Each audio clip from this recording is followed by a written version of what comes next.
At the end of the day, it's like I want other people to feel liberated in their truth and walk in their power, just like I have.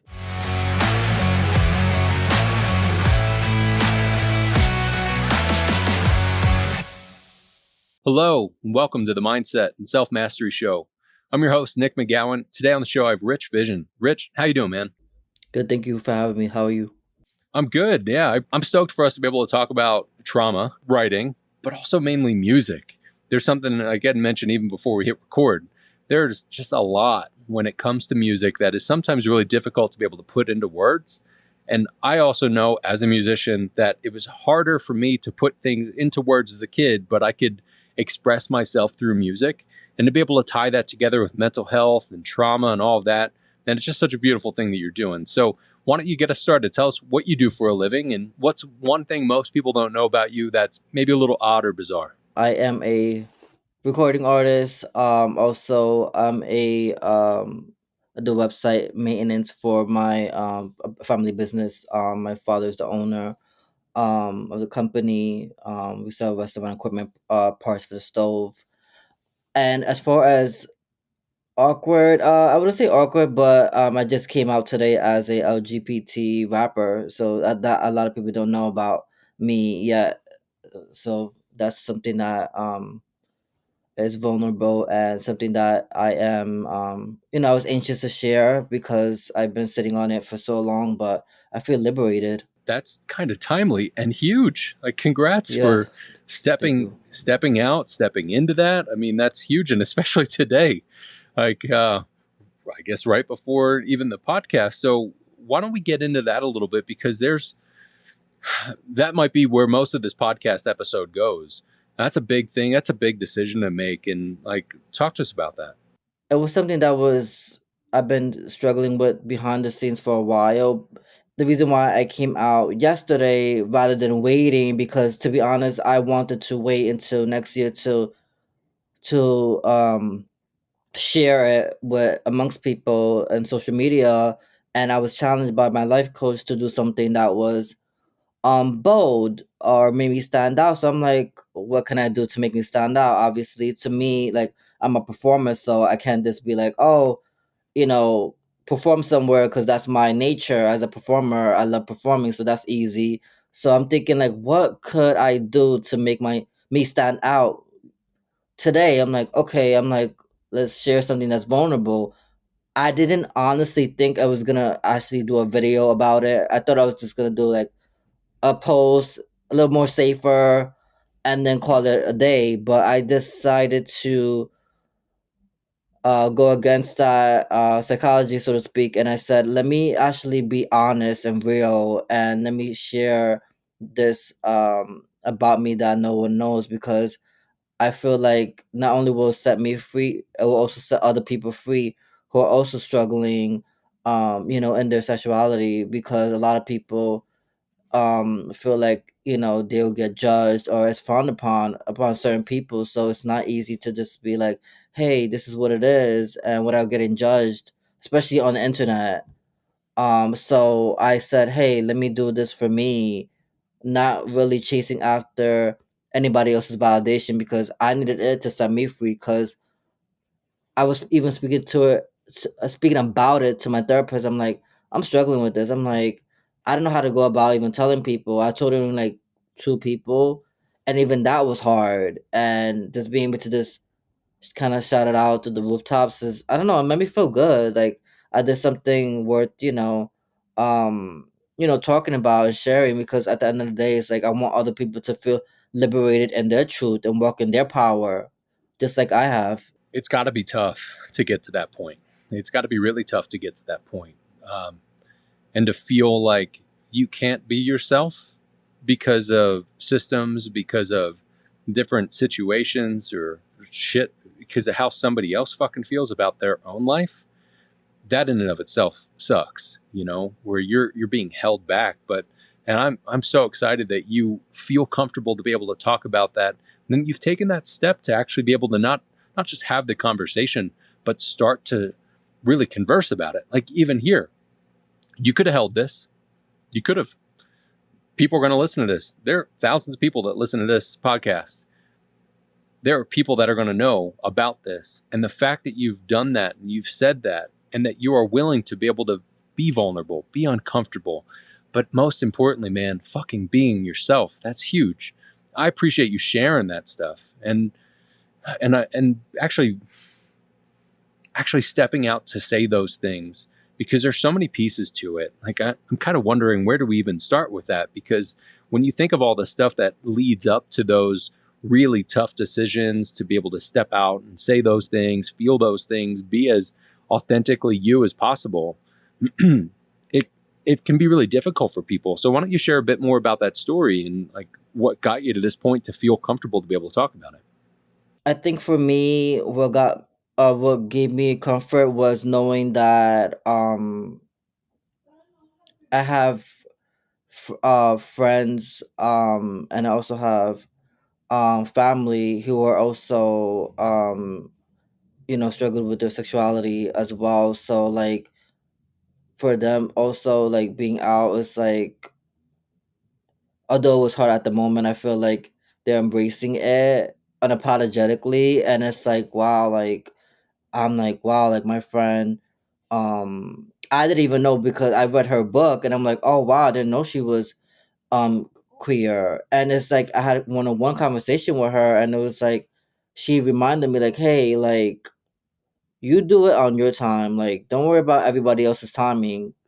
And at the end of the day, I had to sit back. I'm like, yeah, I don't have to really rush and share that, especially if I wasn't ready at the moment, and I wasn't, because I was still processing all those thoughts of like, oh, like what people gonna say, oh, this person might call me like, say some kind of slur, and that will demean me, and and then my integrity. And I said, I came to a point where I'm just like,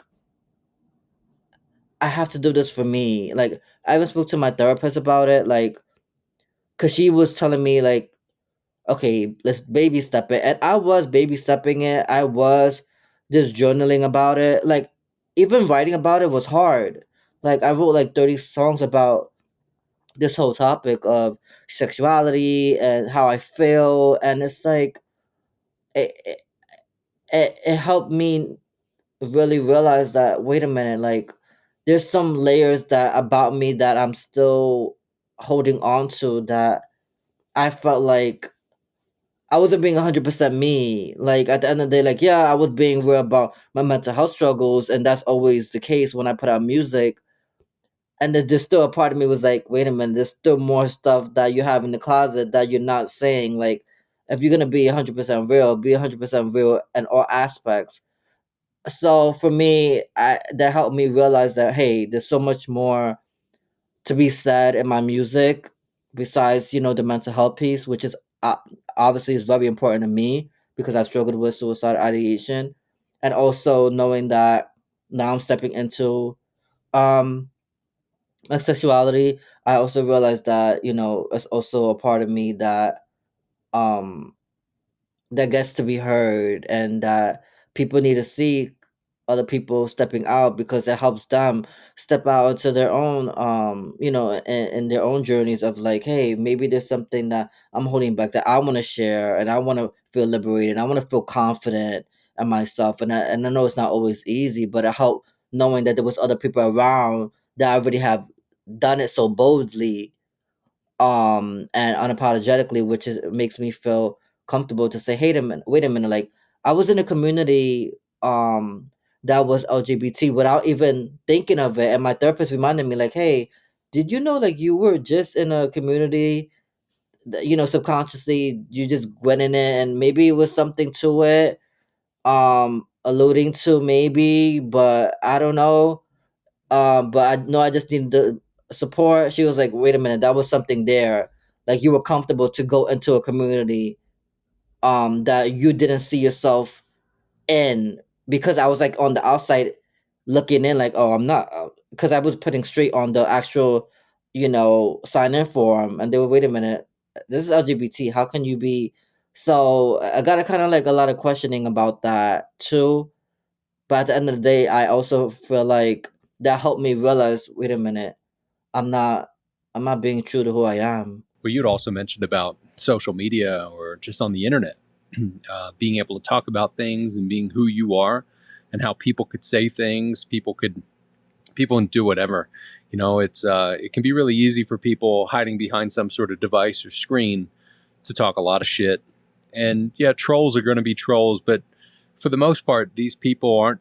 They're not really trolls. They're humans that are hurting and they're unsure about themselves. They're going through their own shit, and they'll throw stuff at you because they feel like it might make them feel better, or they don't have to worry about something, or they can shit at somebody else and not have anybody look at their own stuff.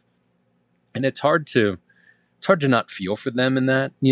But for you to be able to say, well, even if that's a thing, somebody could say anything they want, and that could be really hurtful. It could be really painful to read or listen to or whatever. But for you to be able to step out and say, this is what feels right to me, you're totally right. I believe you 100% that other people can look at that and they can say, well, maybe that's something I can do.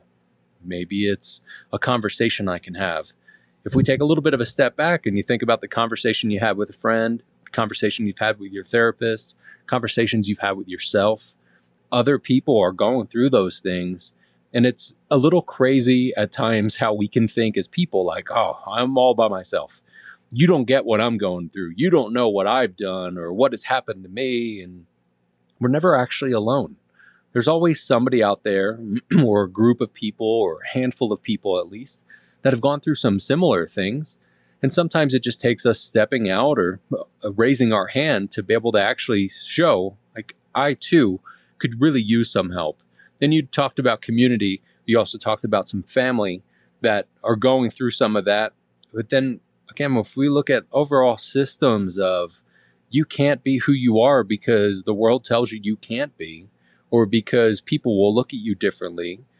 Man, I love that you've done that for you and for the other people that not only going to listen to this podcast, but everybody else you talk to through the rest of your life. That just you being you, that's an important thing. So let's talk about a bit of the mental health that goes along with that too, because that's not an easy thing. It's not like you're like, you know what? Today I think I'm going to wear a pair of the blue shoes instead of the red shoes. Wait a minute. It's totally different than that. This is like, I'm going to tell people who I really am, as opposed to yesterday when I was still shielding that from people or holding back from that, and how that must have affected at least aspects of your mental well-being. So talk a bit about how not only you've managed through the mental health and you've used your music to be able to get your words out, but also how that all ties together with what and who you are out in the world today. When it comes to, especially being out, and also now, like, I'm actually like, I will be putting out music about it in the future next year. I also realized that, it affects me mentally because, like, I kept internalizing what people would say. So because of that, I started to play small. I in a sense of, like, I didn't want to, like, you know, share it in my music or even speak to my therapist about it at one point, because I'm just like, this is so too heavy. Even yesterday, when before I was even about to do the video, I had this, like, thought in my head of, like, maybe I shouldn't do this, like, it's not the right timing. And then I kept on thinking, like, I want to be committed to my commitments, and I said I was gonna do this thing, and it was like a battle within, like, it was like a tug of war. I'm like, I want to say it, but then I don't want to say it because I struggled with validation, like, for, like, several years, which is the reason why I wanted to give up on my music, because the fact that a lot of people weren't approving my music. So I fell into that validation paradox trap that kept me suicidal and kept me depressed. And I realized that I had to do a lot of inner work on myself to get to the point where I am now, where I feel confident in what I'm doing as far as my mental health advocacy with my music and through my also through my book. I also realized that yesterday when I actually thought about not doing it, I said, wait a minute, like if I don't do this, I never will, because I kept on prolonging it for so long. And I'm thinking like it's time to be bold, and that's my theme for next year is like be bold. And I'm like, I'm not gonna wait till next year to be bold. I'm gonna be bold now. Like, why wait to 2025 January to do something that's bold? And it's like, and it's crazy because fear has always been something that's been, you know, I don't say crippling, but it's been, it's been a word that has been in my psyche for so long. Fear of failure, fear of success, and not really knowing, the direction to go with my life, and just being scared of everything and not really pursuing nothing, or just doing things half-heartedly or hazardly. I realized that, wait a minute, like I have something to say that's important, that I feel like is gonna set me free, because if not, like I'm just gonna end up like in a spiral, like spiraling, And I woke up, as even yesterday when I was actually saying it, I was like so nervous and anxious. But I'm like, wait a minute, like I'm doing it, and then like today I had this whole different feeling. Like, yes, I did feel liberated, but then I felt like, damn, like I can't believe I just did that. And then like I woke up like anxious. I woke up crying today, because I'm like, oh my goodness, like this is so. I think this is like really the most vulnerable I've been in a long time. And that was very very scary for me. Um, so all that to say that I'm just stepping into it fully now, and I'm grateful that I am stepping stepping into it more fully. But at the end of the day, I feel like it's a conscious decision to be able to share those that vulnerability and that transparency, to know, to make other people realize that they're not the only ones who struggle with this. And I want to be able to help other people navigate those mental hurdles, especially when I'm thinking that I'm not enough to be an artist and also be out. Because that was also a thing that I struggled with too. Like, oh, if I'm an artist and I'm out, like, you know, what narrative will people paint for me? And would that affect me being able to perform my music? Um, or would it keep me stuck in a rut, so to speak, of like not wanting to put myself out there to help other people with my music, because I'm afraid that someone's gonna be like, "Oh, you're out," or stuff like that. You're not supposed to be out. You're supposed to be straight, or XYZ. Like, just a projecting their false narrative upon me, and me actually believing that narrative. It's too easy at times to just let it absorb into you. People will push things upon you, and certain people will say things with such conviction and such emphasis that it's hard to not go, oh, okay, well, yeah, you must be right. And I think about oftentimes us as being kids in our formative years, how we just learned things and we were like, oh, well, I guess this is what you do. Like the things you learned from your parents, the things you learned from the community you're in, how people operate, all of that. You don't know. You're sponging things up, but then those stories become something that shape you for fucking years and years. There are people that I could talk to in their 50s, 60s, 70s at times that are like, I just learned how to be myself because Hmm. of all the stuff they've worked through. People in their teens or 20s or 30s that are working through things. I think you can get into the topic of transgender and how kids want to be able to change, and how some people are really anti that because of systems and ways that they look at things and the way that they're unsure of how to handle a certain situation or what to do. But then there's also the person. It's just all about that person. Where do they feel they're at? What do they feel is true to them? And who the fuck are you to tell them any different? For real. But sometimes it takes us a long time to be able to get to that point where we go, time out, fuck off. Here's me, here's really me. And a lot of times it can take us that time to be able to be ourselves, to actually be okay with ourselves, to then say, this is what feels right, natural for me. And I appreciate you being just open, vulnerable with all this stuff, especially even with getting up this morning and instantly feeling anxious and crying. Like, I can pretty much guarantee that you're probably not the only person who's ever done that, who has said such a large, vulnerable thing that makes him feel liberated and fucking scared shitless at the same time, that then will wake up crying thinking, I did that, but I did that, but I did that, but I did that. Like, all of that can be true simultaneously. It's then what you do with it at that point.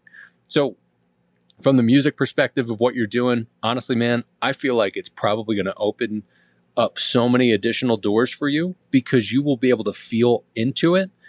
Plus, there's so much bullshit when it comes to how things should be when it comes to, and let's just live on the music and artist path for a second.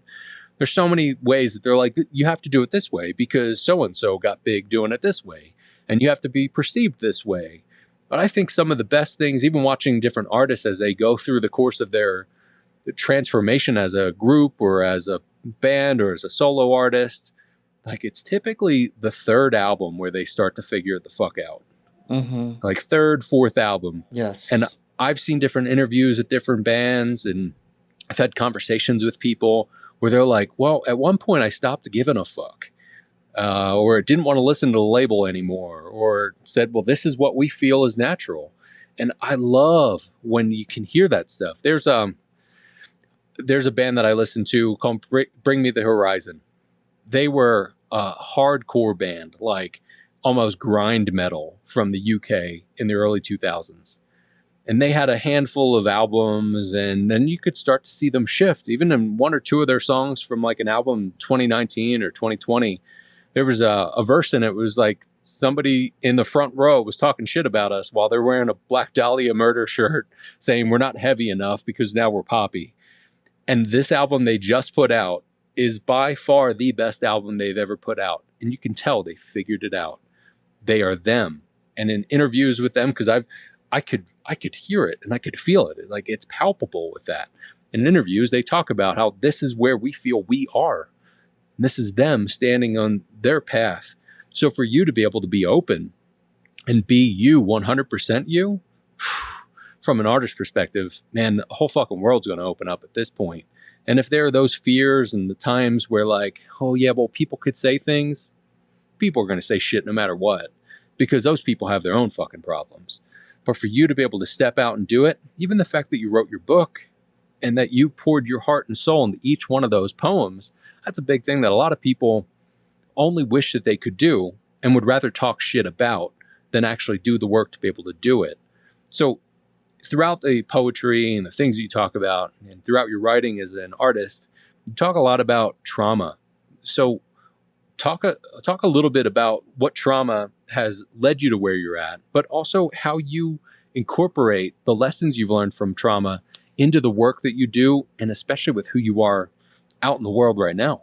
A lot of my trauma stemmed from this, to be honest, stepping into the music industry. I when I put out my first EP, which was 2015, over 10 years ago. When I first started, I was just a rookie in the game, and I didn't really know that by me putting myself out on the internet that I was gonna get so much um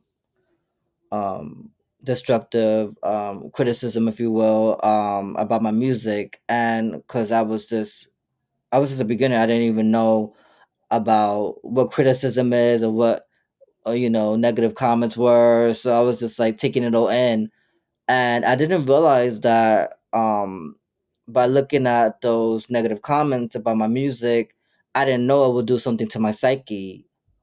I also didn't know that I was going to internalize a lot of the stuff that people were saying, because I didn't have the mental capacity at the time to be able to know or discern, this is not pretty much directed at me. It's probably a projection. What I realize now, so much years after, but I learned, after the fact that wait a minute, like people are dealing with their stuff and they're projecting what the stuff that they're going through from their past. And when I got into it early on, I didn't know the difference between I didn't know how to like process that. And so I turned into I turned that trauma into self harm. I turned that trauma into music. I turned all that trauma into um tears, times where I was just, contemplating, if I should be here or not. Like all that trauma, from putting my self worth into somebody else's hands, particularly strangers' hands. That's where a lot of the trauma came from, was when people started talking, smack about my music, because I associated me as a person with my music. Outside of that, I did not know who I was. Music was such an integral part of my journey. So when people disrespected my music, I took it personally. I said, "No, you disrespecting me." I did not know how to differentiate the two until years later. And I realized that wait a minute, like there's this there's a Richard, and then there's also Rich Vision. Like there's two different sides. And I realized that after you know going through that trauma, I what I learned is like that trauma helped me. And then also I was going through mental abuse, at the time, with a mentor of mine that helped me with my music career, which I had a falling out the year prior. Um, and it ended up where I wanted to commit suicide the year before, because of the fact that I was, it was taxing mentally in my my psyche. And what I learned from all that trauma and all that pain was, I learned that like this can serve someone else. When I was in my room reflecting, doing meditation, looking at motivational videos, attempting to process all these things I was going through, I'm like, in the back of my mind, I'm like, there's something here for someone else. I kept on thinking like, this is gonna serve someone else, and they're not gonna even know it. It's gonna serve other people. And I kept on telling myself that, like, wait a minute, like, your words are powerful and it needs to be told. So I started thinking like, okay, I could write a book about all these struggles, and I could, write it out and process it. Cause, this book, From Victor to Victor, Transforming Trauma into Triumph, it's not just a book of just like, empty words. It's like what I've been through in my life. And it's about like, even though I felt victimized by a lot of the traumas that I've been through, I decided to write a new narrative for myself, and that was the thing that I decided to do that helped me heal. Was like I learned to forgive my mentor. I learned to forgive myself because I thought I was in the wrong, and all these key things that I learned from that trauma really helped me navigate, the mental health space, because it helped me realize that my mental health is so important. And that's when I called the therapist. I'm like, I need help, because I did. And it's like, I didn't want to say it because had so much pride. And that's a stigma too. As guys, men are supposed to get therapy. They're supposed to take it in the chin. And I hear that so much, and I'm like, man, there has to be another way to handle my emotions without taking it to the chin and just dealing with it and making it seem like I'm strong, but I'm not. I'm dying inside. I'm wearing a mask. I have shades on to cover up my eyes because I don't want to cry in front of people. Like all that stuff piled up, that does something for someone. For me, it did something for me. It kept me low. It kept me not asking for help. It kept me wanting to commit suicide because I didn't think I had anyone to speak to. And now I'm able to actually speak boldly about my trauma with a therapist and say, hey, let's work this out because I want to be here for my family. Big steps that take those small steps. I think you have to take those little steps within yourself while you're by yourself in your room or sitting on your couch or whatever. And those things start to add up. It sounds like you've grown a lot, you've learned a lot. There's a lot of things that you're still working through and trying to understand, especially with this fresh new being of who you are.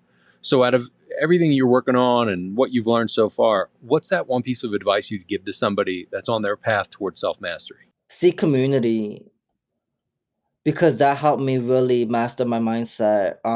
Because I had such a defeatist mentality at the time years ago, and I realized when I stepped into accountability communities, and also life coaching and things like that, I realized that people had so much different perspectives that I had that challenged my limited beliefs, self-limiting beliefs, and it helped me realize that I have so much potential and purpose in me, and it helped me really change that, that victim's mentality to becoming victorious, and then I'm able to hold myself in a more higher regard versus looking at me thinking I'm trash or I'm a waste of space. I started to really develop a stronger mental capacity to actually be able to